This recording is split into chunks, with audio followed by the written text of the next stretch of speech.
Hello, and welcome to episode 9 of the Rabe Creations podcast. My name is Nicole, and I'm coming to you as always from Calgary, Alberta, here in Canada, where I live with my husband Barry, my son Riley, and my beautiful, wonderful rescued Rottweiler named Grace. I am on other social media platforms as well. You can find me on Ravelry as Rabe Creations. You can find me on Facebook as Rabe Creations. I am on Instagram as Nicole_Rabe Creations. And finally, I do have an Etsy shop called, you guessed it, Rabe Creations. I'd love if you'd come visit me on any of those social media platforms. I am probably most active on Instagram. All right, so past 2 weeks. Well, yesterday was Father's Day, and I got to spend some time with my dad, which was really nice. My boys took their dad out for a nice long motorcycle ride. So Barry, Riley, and Justin got on their bikes and off they went and spent the afternoon together out riding the highways. When they all got home, we were going to have a big old barbecue, but they were gone for quite some time. So rather than pushing supper quite that late, we ordered in Chinese food and had a Father's Day Chinese food feast. It was very nice. It was nice to spend time with my boys. Yeah. Let's see, what else has been going on? Well, I'd like to call this episode All the Blankets, and you'll find out why later. Because, it's getting hot out. The weather here has been absolutely beautiful. We've had some rain, which is nice, and today it's started out as bright and sunny and warm, and it's sort of a little overcast now. We might get a little bit of rain this afternoon. But, the warm weather hits, and I crochet blankets, because that's how I roll. That is where the muse has taken me, and I will share some of those blankets with you later on. But yeah, so this episode is all about blankets, and I suppose we can talk about what I'm wearing. So the scarf I'm wearing, as I said, it's been very warm out, so I'm trying to find things that are as cool as possible right now to wear on the podcast. This scarf is something I made a couple of years ago. It is made out of the wool-like yarn by Loops and Threads in a couple of the different colorways. It is a open weave diamond type of a pattern. I did follow a tutorial that I found on YouTube for the stitch pattern, and I believe it was done by Mikey from the Crochet Crowd. He does some really good tutorials. Very great for beginners. He's very patient. He teaches in a very slow manner, but a very realistic manner as well. So I definitely suggest checking out his tutorials if you ever have some, questions about stitches and that sort of thing. I really like how this turned out. It is a nice open weave. It blocks out really, really nicely. I could have made it as big or as little as I wanted. But yeah, I quite like this scarf. I do wear it year-round. It does make a nice warm scarf for the winter, but it is a nice fashion piece as well. Alrighty, I think that's it for the introduction, and we can move right on into section 2.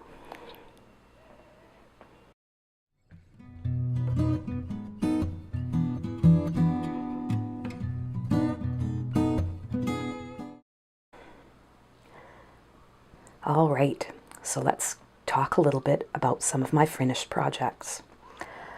I am very sad to report I have no finished crochet for you this week. A lot of works in progress. I've had a little bit of startitis. I admit, a little bit of startitis was going on, but no finished crochet projects to share with you. Definitely have some current projects that will be in the next segment. But I do have some finished sewing to share with you because, I have the project bag fever. I love making project bags. They're a quick make. They're sort of that instant gratification make where in one setting I can sit down, cut out the fabric, put it all together, and have a finished product at the end of a couple of hours. So definitely a little bit of instant gratification going on there. So let me pull out my latest bag. Oh, I should let you know. I am currently enjoying some Stash Premium Tea in the vanilla chai flavor. It is one of my favorites. And we went to the farmer's market this weekend. The farmer's market in Millerville had its opening weekend this weekend. And I got opening for the season. I think they've been active for like 35 years now. We go every Saturday.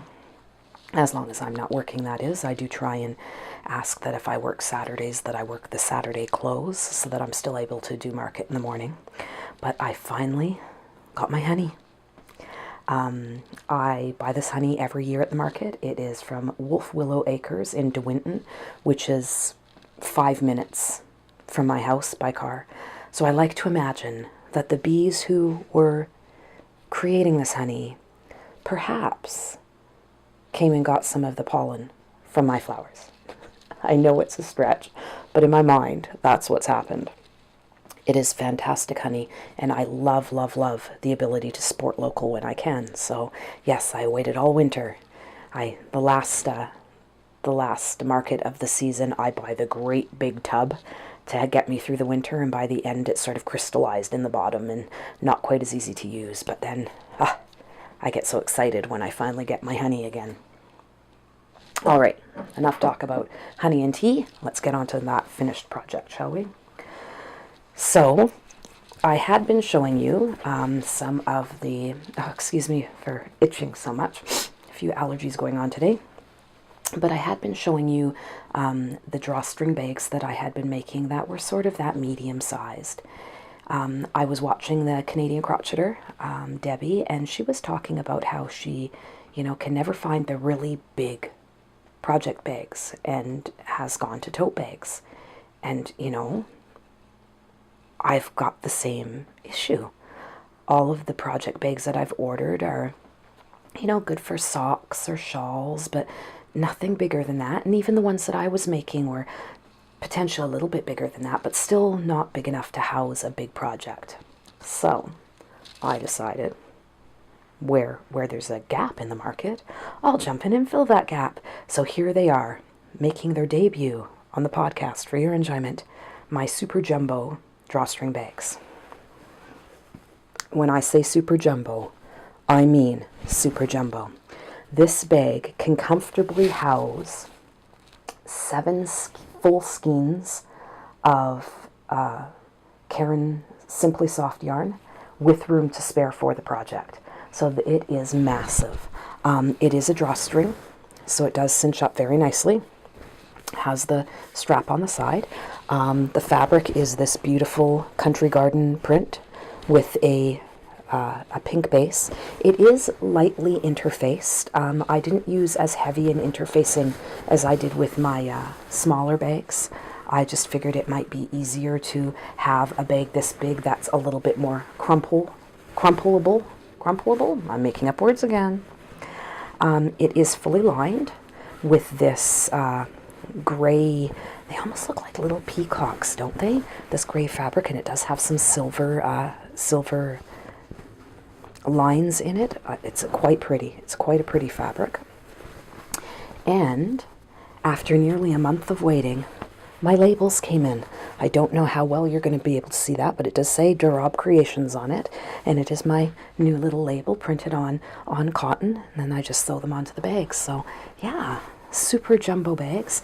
This one is already listed in the Etsy shop, and I am in the process of making the second one. There was a little bit of trial and error. The first time I did the lining fabric, I had cut it too small. Not sure how my maths didn't work out, but they certainly didn't work out, and I had to redo the lining. But other than that, it is a box bottom. The box bottom is bigger than on the smaller bags because obviously it's a bigger bag. So it's about a 3-inch box bottom. So the next one that I'm working on, the 2 main patterns on it, is this beautiful cherry print, almost a vintagey 1940s type of a print, and this great stripes. So those are the 2 main colors of the next jumbo project bag that is currently being sewn together downstairs. Well, not currently because I'm sitting here in front of the camera, but it is the sewing project that I'm working on currently. So that is about all I have to share with you for finished projects. I know it's not a lot, but when you see the blankets, I think you'll understand why. I've had startitis and a little bit of blanketitis. I have been doing some stash busting. Yes, you heard that correctly. So I'll share that with you in the next segment.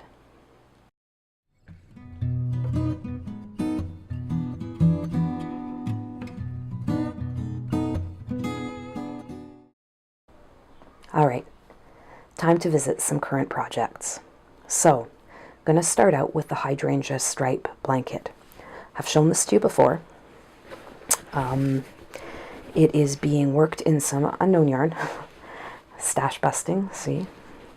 And as I said, I am about to run out. I've almost finished the middle panel. The hydrangea blanket is an Attic 24 blanket. It is a free pattern on Ravelry if you're interested. And as I said in my previous episode, I am planning to do the hydrangea stripes as sort of the middle panel of the blanket, and then I'll be working 2 other panels on either side of the middle, probably in a slightly different pattern, and they would go opposite. So with the middle of the blanket sort of going horizontally, I would attach the 2 panels on either side so that they were striping vertically, just to give it a little bit of interest. I don't think I'm going to continue with the hydrangea stripes. It may just be a double or treble crochet back and forth and back and forth. And then the outside of the blanket will have a simple border on it. So I do have my little acorn progress keeper on this one, and I am about to run out of colors now for that middle section. So as you can see, it is quite wide. Some beautiful spring colors. I think this will be a beautiful, beautiful baby blanket. It is quite soft, quite delicate. Yeah, this pattern in a fingering weight yarn is very lacy. A lot of the blankets that I had been seeing that other people were making, they just didn't come across as being quite as lacy as this. I am surprised, in a good way. In a good way. I think this will be a good addition to my Etsy shop. And the side panels, I think, will probably be white and a green color. I have another yarn that is a lightweight like this one, in a green that is almost identical to this one. So I think doing the side panels in just green and white stripes, I think will look quite nice. And I think that is the look I am going to try anyway.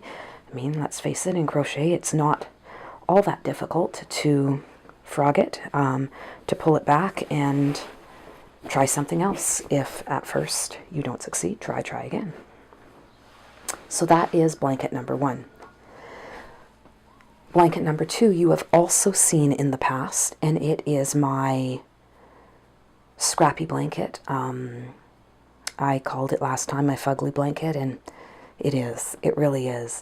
As I finish projects, I wind all of my yarn together in a magic ball. So that's just speaks to the fact that I use a magic knot to tie the ends together and just roll all the colors as they finish. There is no rhyme or reason to how the colors are rolled on. They're just rolled on. And then it's just simple granny stripes back and forth. The blanket itself is growing quite rapidly. However, I am making it big enough to fit a queen-sized bed, so it's going to take a while.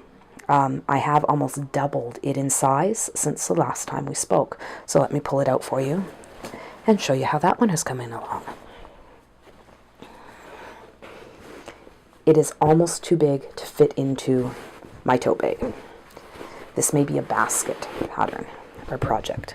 Oh no, lost the ball. Excuse me a moment. There we are. So yes, this is the current magic ball I am working from. The current color is this sort of tealy, greeny blue color, and then you can see other colors coming up. So there is a brighter blue, there's a purple under there. So it's just one color after another. Whatever is left over gets knotted on to the ball and rolled on. When the ball gets to be a big size, I pull out the project and start working on it. So let me unfold this beast for you. So this is half the width of the blanket. It is enormous. And as you can see, there is no rhyme or reason to the color. It is just beautiful. I love these blankets. I think the more random the color becomes, the prettier they become. You can't, I suppose it would be a beautiful pattern as well if you were planning out your colors, but I really like the idea of using up scraps. There is something ethical about using them up, not throwing them away. Unfortunately, projects take a certain amount of yarn, so you can't always make something else with the ends of the projects, and they start to accumulate. So by having a project like this that's on the go at all times, it allows you to get those ends, use them up, and move on. Nothing gets thrown away, nothing gets wasted. I love it. I love it. So this blanket is being created. Oh, I should show you my stitch marker. My Harry Potter stitch marker on there. I love it. So this blanket is being made out of Aran and worsted weight yarns. Most of them are acrylics. Some are slight acrylic blends. Yeah. That's the only stipulation. It must be acrylic, and it must be between a worsted weight or an Aran weight so that it doesn't affect the sizing of the blanket as I go. Other than that, it's being worked on a 5.5 millimeter hook, and yeah, it's just a really great way to ethically use up those scraps, creating zero waste. I love it. So I've made a lot of progress on this. Ooh, I didn't show you. So down here, this bumblebee stitch marker, which is, again, gorgeous. I love stitch markers. From here to here is how much I've progressed on the blanket since I showed it to you last. And as I said, it is so long. Once the blanket is finished, I will take some shots of it on my bed so you can actually see the entire blanket in all its fugly glory. I love this. All right, so that's blanket number 2 that's gotten a bunch of love. Blanket number 3. Yeah, I don't know what it was about blankets this week, for this past 2 weeks, but I just had the urge to work on blankets. So the next one, Justin, Laura, if you're watching, look away. Look away now, and I will tell you when you can look back. Have you looked away? Fantastic. So, Justin is my oldest son, and Laura is his fiancée. They are getting married in September. I do like to create a blanket for weddings as a gift for the bride and groom. Now, I have talked about this on the podcast before. Last summer, my niece, Lindsay, got married, and I did up a beautiful mandala blanket. It was the Sophie's Universe. No, Mandala Madness. Same creator. Mandala Madness blanket. And I did it in the wool-like, the same wool that I used to do this, the scarf. And it was beautiful. And it is so boho and so chic, and just love it. It is totally my style. It is totally my niece's style. My son and daughter-in-law have their own style, and I was really struggling with trying to figure out what blanket to make them. And finally, it dawned on me that rather than make them something that I'm really attracted to, I needed to figure out what would work for them. I did ask a couple of podcasts ago for some suggestions on blankets, and thank you so much to those of you who gave me suggestions. And I have finally decided on a pattern, and I am making great progress on it. So it is based on the humble granny square. The blanket is called the Shaded Motifs Crochet Blanket. Now, funny story here. I found this blanket pattern online on Ravelry. I do apologize, I have the window open. You may be hearing some outside noises. But it's too hot to close that window. So let's regroup here. Pull it back, pull it back. All right, so I found the pattern on Ravelry as a free pattern. And I thought, oh, that looks quite nice. And it ended up being from the Yarnspirations site, using Karen's Simply Soft yarns, which is great because it's very accessible to me. I don't have to worry about trying to substitute yarns and making sure I get the same gauge and all of that fun stuff that we play with when we're working to substitute yarns. And I decided on, the color kind of palette that I was looking at, and sort of went a little bit of stash diving, and I found that I had the bone and the gray colors that I needed, and I just needed to get my accent colors. Perfect. So off I headed to Michael's to go get my accent colors. What should be hanging on the wall beside the Karen Simply Soft yarn but the pattern? It was like weird. Yeah, so the pattern itself released well over a year ago, and there it was, hanging up as one of those pull-off patterns, the freebies. So I thought that was kind of interesting, a little bit odd, but interesting. So let me show you what the squares look like. Now, my ends are not weaved in. I will do that later. So this is the basic square. It is a circle motif in the middle, and then it is squared off. Every single square has the bone color where the bone color is, and the gray where the gray is. The colors that change are the colors in the middle, so that's the accent colors. So this is the blue. This is actually country blue. And again, all Karen Simply Soft yarns, and they really are soft. I needed 12 of these squares to finish the blanket, and I have done 12 of them. Then we have the same square, exactly the same pattern, but done in the reds. So again, as you can see, the bone color is in exactly the same spot, and the gray color is in the same spot as on the blue square. The only thing that has changed is the placement of red that is substituted for the blue. So there's blue and there's red. I need 12 of these. I've done 2. So far I have done 14 squares, and the blanket itself calls for 56. So I've got a ways to go. So the other colors that will be involved in the blanket is this purple, which they call lavender blue. I'm not sure where they're getting blue from, but lavender blue. There is the light blue, or soft blue, it is called on the ball band.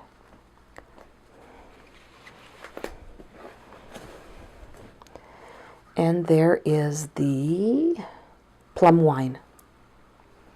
So those are the other 3 center colors. So the blanket is made up of 5 different colors.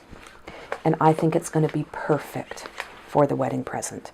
So there's those 3, and then the red and the blue that you saw with the bone and the gray. Yes, so I'm quite pleased. I'm really happy with how this is working up so far. As with all Granny Square projects, once you sort of figure out the first one, you can just go on autopilot and make the rest. But that's all right. It will fit in with the aesthetic of their home, and hopefully be a gift that they use. I find a lot of times when it comes to crochet and with handmade stuff, sometimes when you give it as a gift, people are afraid to use it. At least that's been my experience, where, oh, I'm going to put this away and keep it for good. I really wish people would just love it, but maybe that is their way of loving it. So yeah, I'm hoping to see this in their living room on the couch, being cuddled under for years to come.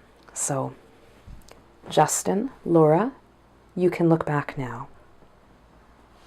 All right, so those are my three current crochet projects. Now you may be thinking to yourself, what happened to the blurred line sweater? The blurred line sweater by Addie Day Designs. I was really, really excited to start that sweater and was really happy with how it was going. And then I took a step back from my crocheting frenzy and realized that it was working up way too big. My initial thought was, oh, I can just fudge the pattern up a little bit. I'll just eliminate some rows. And then I saw Hannah from the Cozy Cottage Crochet on her latest podcast. She showed the progress she has made on her blurred line sweater. And it looks amazing. And the lines, the blurring of the sweater starts at the correct point. And I want my sweater to look amazing too. So I've made the decision that rather than try and manipulate the pattern, I am going to frog it. I'm going to frog it back and start over and make sure that I am measuring. As I said in the previous podcast, the problem that I'm having with that sweater has nothing to do with the pattern. It is an amazing pattern. It is incredibly intuitive. It is so well written. There are no issues with the pattern. The issues are all mine. I knew when I was doing the pattern, because I did do my gauge swatch. I was the good crocheter and did the gauge swatch. And I knew, having done the swatch, that I was getting my stitch gauge for stitch length, but my row height was off. And I knew that, and I knew from the beginning that I was going to have to do a lot of measuring to make sure I was staying on track. And then I didn't measure. So all my fault. I knew what I was supposed to do, and I got caught up in my crocheting frenzy.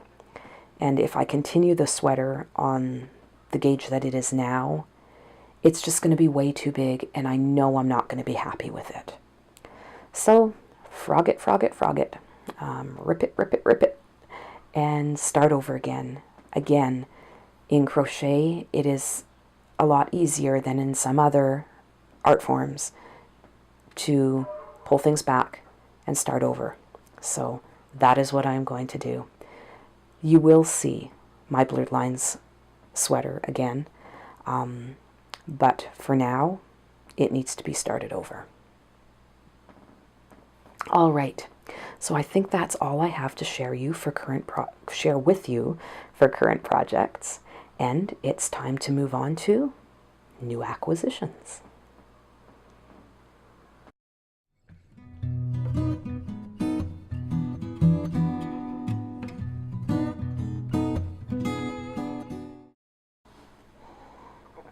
So, what have I acquired? I have not acquired all that much for this podcast.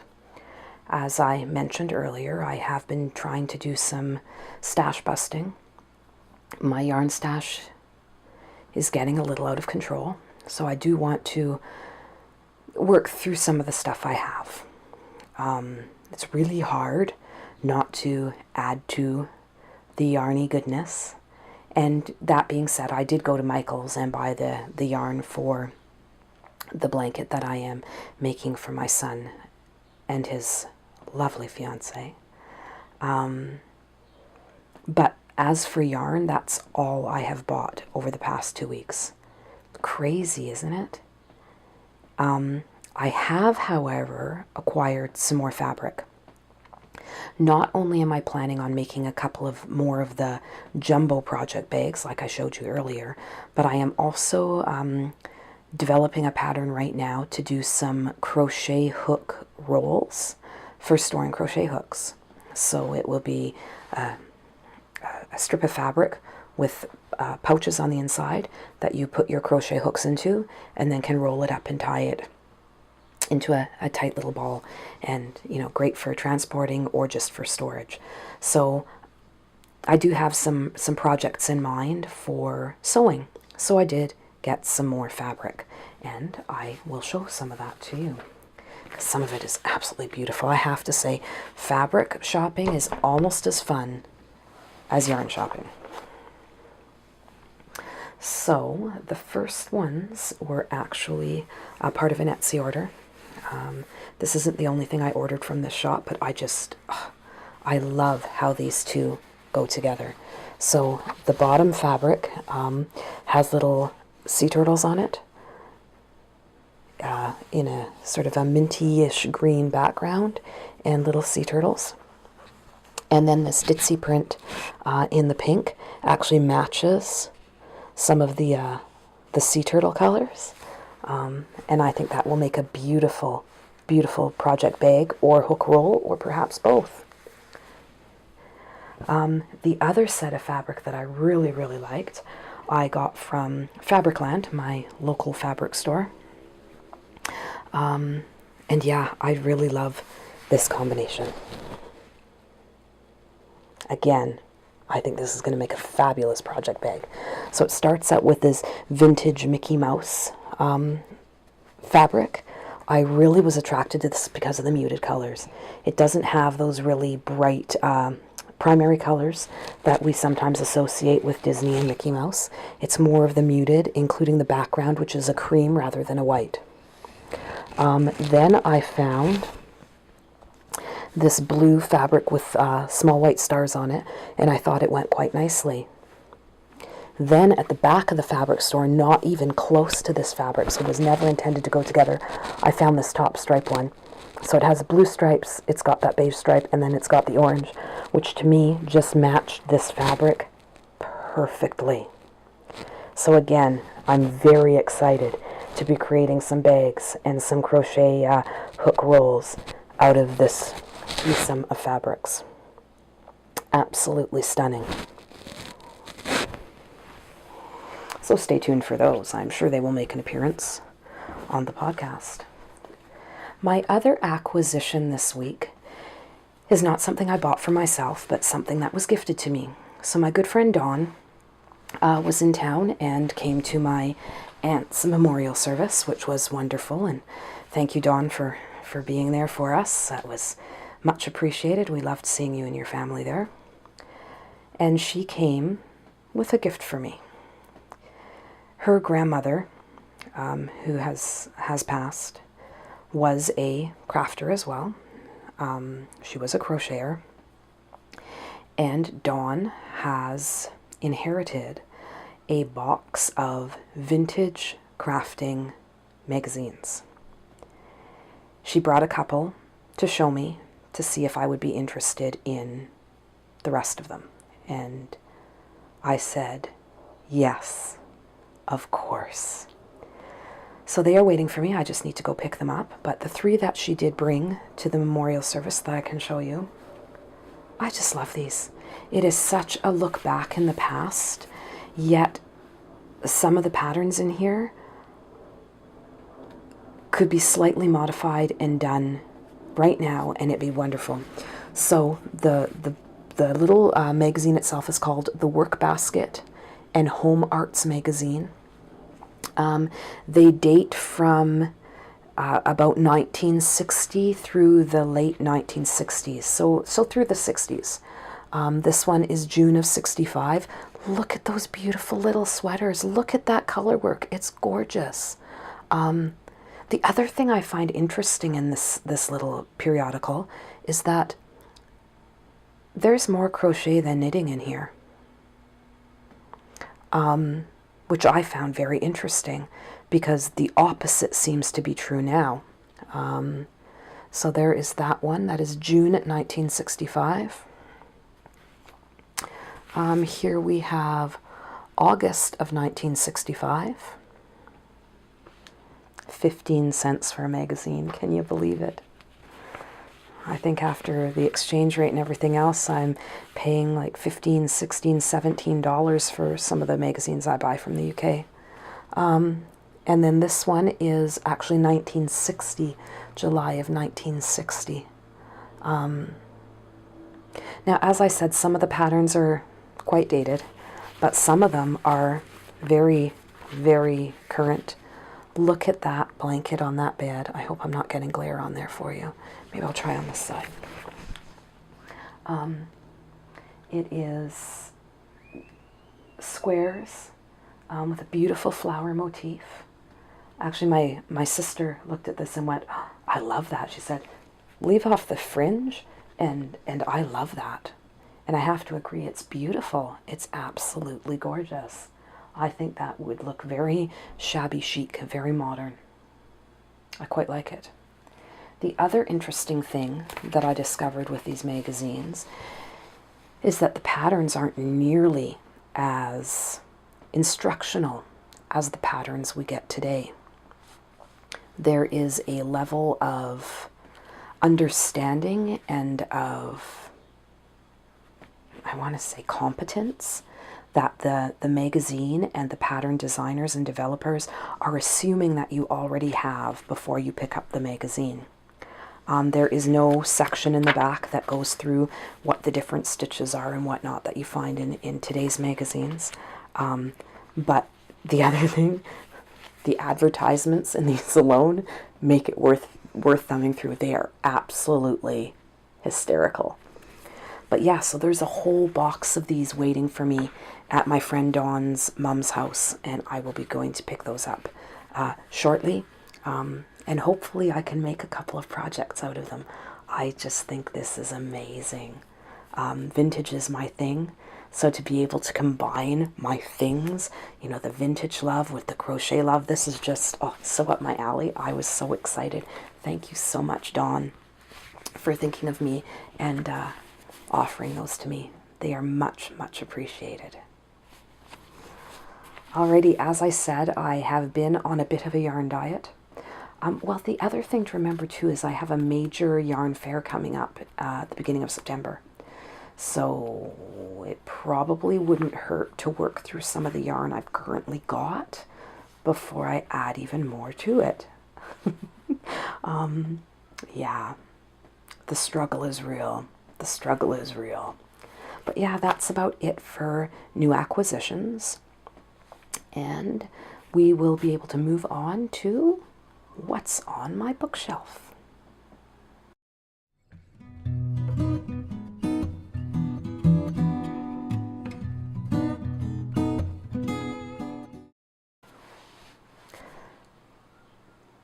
So the book I've chosen to share with you today is by an author named Anne Corlett.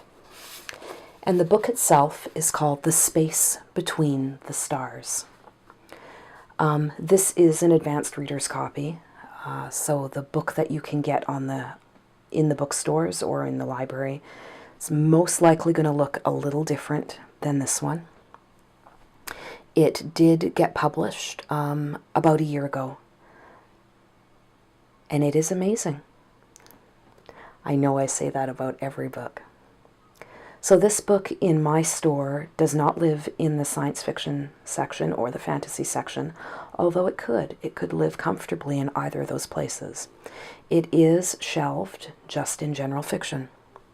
The premise behind the story is it does take place in Earth's future, in a time when we have expanded and have colonized planets in the far reaches of space. And we join our main character on one of those planets. There has been a devastating plague that hits humanity. So the book is somewhat dystopian in its feel. So this plague is, as the characters believe, 99.99999% fatal to the human species. When the plague hits, of course, it decimates the population. Not just on Earth, but on all of the Earth colonies. So this is the story of one woman's journey back.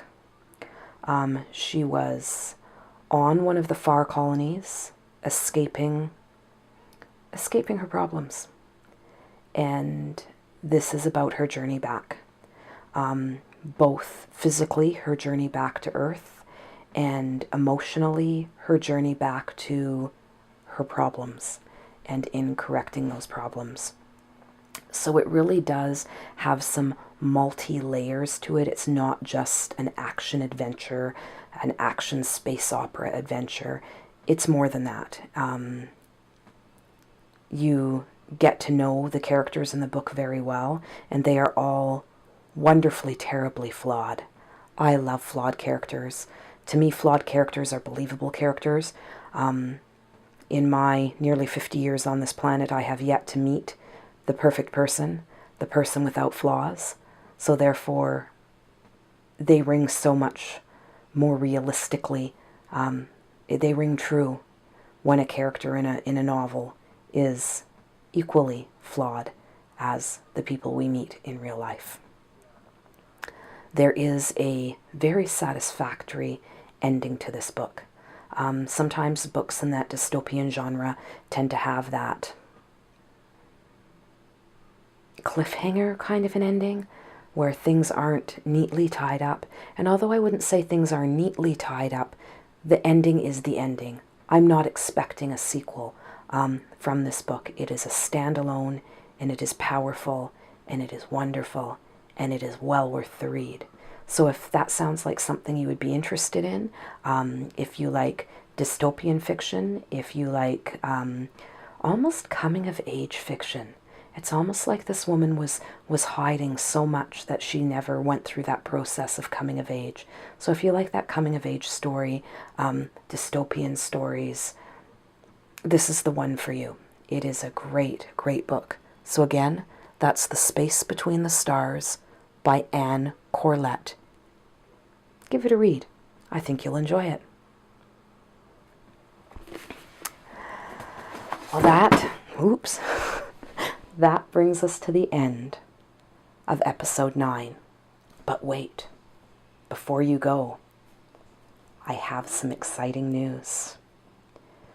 We have reached the 100 subscriber mark on YouTube. Yay! Thank you so much to everyone who has hit that subscribe button. Thank you so much to everyone who comes back every 2 weeks to watch me ramble on about the things I love. And thank you to any new viewers who are going to be hitting that subscribe button today. So as I said, I've been gathering some pieces together to do a 100 subscriber giveaway, and the time is now. So let me show you what is involved in the giveaway. First of all, we have this beautiful project bag. It is a sock-size bag. It is a zipper bag lined in white fabric with these fantastic hockey-playing patriotic Canadian beavers. It is a box bottom bag. And it is by Longview Creations, an Etsy shop out of Alberta. To go along with the project bag is a Canadian flag, a Canadian maple leaf stitch marker. And also, to go with the project bag and the stitch marker, is this beautiful skein of yarn. The yarn is from Ancient Arts Yarn. It is 75% superwash extra fine merino, 25% silk. It is a fingering sock weight. There are 400 meters to the 100 grams. And the colorway is called Bonfire of the Vanities. Take my word for it. It is gorgeous. It is squishy. It is soft. It is amazing.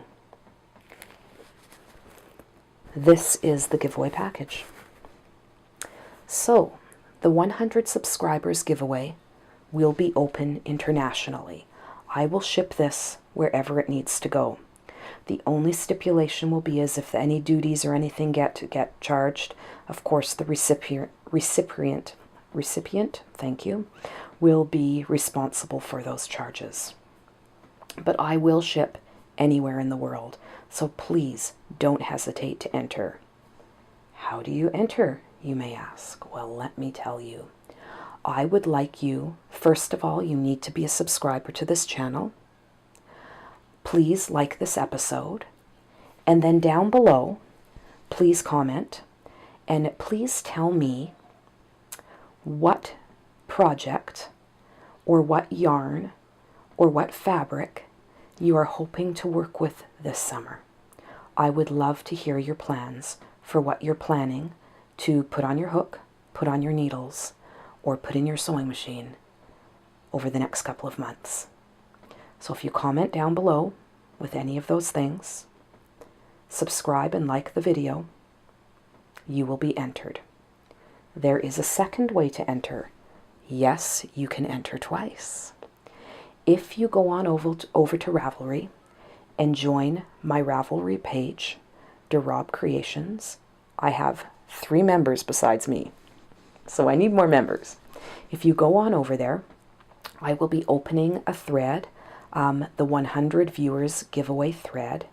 And in there, if you also would like to comment, let me see, what should we have you comment in there?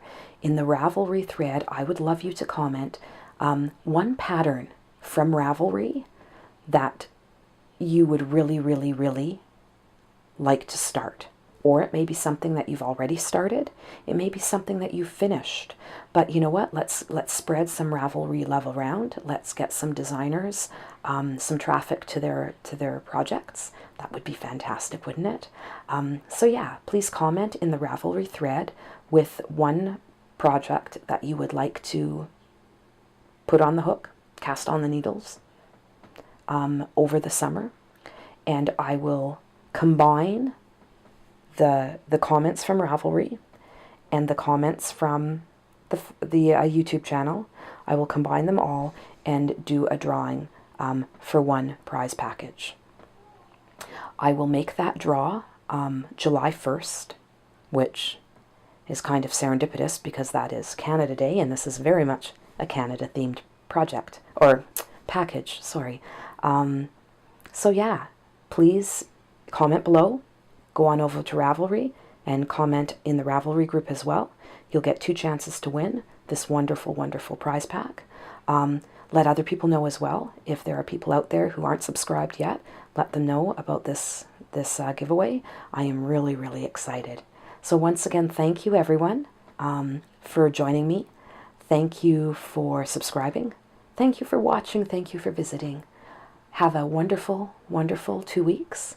And I'll see you in a couple of weeks with the announcement of our giveaway winner. All right? We'll see you then. Bye now.